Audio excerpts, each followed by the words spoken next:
redio hii kwa matangazo yake na kwa mafundisho yake, wewe utakapo ichangia na kumfanya Kristo aingie katika mioyo ya watu wengi, ni kusema kwamba utasaidia watu kuwa na tumaini la uzima wa milele.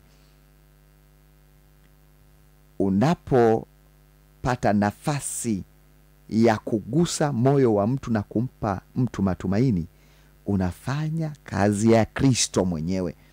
Kristo aliyetuletea matumaini wakati wa uzima, wakati wa shida, na wakati wa kusubiri huo uzima wa milele, ndiye huyo ambaye tunamtangaza daima.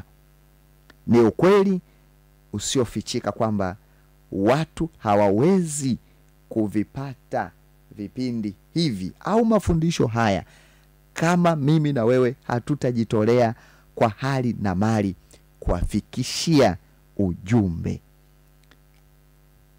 Mmoja anaweza akajichukulia poa kwa sababu ya mchango wake kuona kama ni mdogo.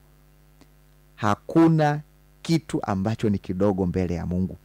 Daima unapochanga kwa nia njema, Mungu ukifanya kitu hicho kwa kikubwa zaidi ya matarajio. Tukumbuke tuna wajibu wa kupeleka matumaini kwa watu wenye shida za kiafya. Kuna watu wana misongo ya mawazo, wanaposikia redio hii wanapata faraja na amani.